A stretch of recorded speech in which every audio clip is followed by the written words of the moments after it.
Miss पुणेचा किताब पटकावलेली एक सुंदर, सुशिक्षित आणि स्वप्नाळू तरुणी, जिला वाटलं होतं की लग्नानंतर तिचं आयुष्य अधिक सुंदर होईल, पण लग्नानंतर अवघ्या 6 महिन्यातच तिचा संसार उद्ध्वस्त झाला आणि एका बंद खोलीत तिचा संशयास्पद मृतदेह आढळला। भोपाळमधील 33 वर्षीय विवाहिता त्विषा शर्माच्या मृत्यूने सध्या संपूर्ण देशात एकच खळबळ उडवून दिली आहे। मूळची नोएडाची असलेली त्विषा शर्मा 2 महिन्यांची गर्भवती होती। 12 मे 2026च्या रात्री भोपाळमधील तिच्या सासरच्या घरी तिचा मृतदेह गळफास घेतलेल्या अवस्थेत सापडला। पण हा मृत्यू साधा सुसाईड नाही, तर त्यामागे एक मोठं कारस्थान असल्याचा आरोप तिच्या कुटुंबियांनी केला आहे। मृत्यूपूर्वी त्विषाने तिच्या मीनाक्षी नावाच्या मैत्रिणीला इंस्टाग्रामवर केलेले काही मेसेज आता समोर आले आहेत, जे वाचून कोणाचाही काळजाचा थरकाप उडेल। त्विषाने तिच्या मैत्रिणीला शेवटचा मेसेज केला होता की मी लग्नाच्या जाळ्यात अडकून पडले आहे, तू यात अडकू नकोस, मला बोलता येत नाही आहे, योग्य वेळ आली की मी तुला फोन करेल, मला माहेरची खूप आठवण येत आहे, माझ्या परीने मी प्रयत्न करते, पण मला इथे कोणीही समजून घेत नाही। मैत्रिणीने काळजीपोटी रिप्लाय केला, पण त्विषाचा पुढचा फोन कधीच आला नाही। दुसऱ्या दिवशी तिचा मृतदेह समोर आला। जो कहा जा रहा है कि 15 मिनट के अंदर जो उसने फ़ोन रखा और विद इन 15 मिनट्स उनको ये बताया गया है दैट शी इज़ नो मोर, तो हमें नहीं लगता कि 15 मिनट के अंदर कोई इतना बड़ा स्टेप उठा सकता है। जो पोस्टमार्टम रिपोर्ट में इनकन्सिस्टेंसीज आई हैं, हम लोग बस कह रहे हैं कि वो नहीं होनी चाहिए। जो इन्वेस्टिगेशन में इनकन्सिस्टेंसीज आई हैं, 3 दिन तक FIR नहीं लिखी गई थी, ये हमारा बेसिक राइट है, हमारा फंडामेंटल राइट है कि FIR लिखी जाए, वो नहीं लिखी गई है। तो ये सब इन्फ्लुएंस की वजह से किया जा रहा है या क्यों किया जा रहा है, वो नहीं होना चाहिए, क्योंकि justice has to be bigger than influence.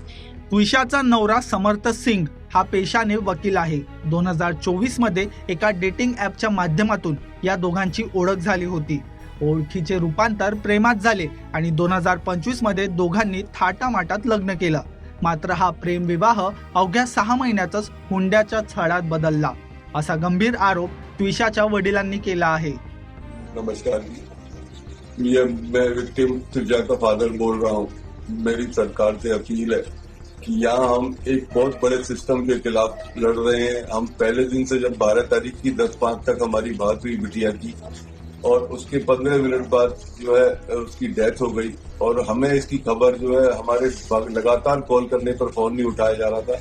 एक आधे घंटे बाद फोन उठाया गया, गिरिबाला सिंह जो उसकी सास थी, और उन्होंने उसको बताया कि शी इज नो मोर। और उसके बाद वहां से हम चल दिए हैं, हम यहाँ पर आए हैं। हम 3 दिन तक 4 दिन तक संघर्ष करते रहे। पहली फर्स्ट FIR के लिए हमारी 0 FIR तक नहीं ली जा रही थी, और हमसे ये बोला कि सिस्टम बोल रहा था कि हम बैलेंस बना के चल रहे हैं। हमें ये ज्ञात हुआ कि ये लोकायुक्त, अभी प्रेजेंट लोकायुक्त सत्येंद्र सिंह की फैमिली है ये, और इनके रसूखदार लोग चीफ जस्टिस सिस्टम में बैठे हुए हैं, मेडिकल्स में बैठे हुए हैं, सारी जगह बैठे हुए हैं। हमारी यहाँ पे जल्दी से जल्दी यहाँ पर कोई भी सुनवाई नहीं हो रही। बस बेटी को हम दिल्ली ले जाना चाहते हैं, वहाँ पर केस उधर ट्रांसफर किया जाए, उसको POV रिपोर्ट दोबारा से होनी चाहिए, पोस्टमार्टम रिपोर्ट दोबारा से होनी चाहिए। यहाँ पर हम इधर उधर भटक रहे हैं, लेकिन हमारी कोई भी नहीं सुन रहा, कोई भी नहीं सुन रहा, और हमारी जान के लिए भी खतरा है यहाँ पर।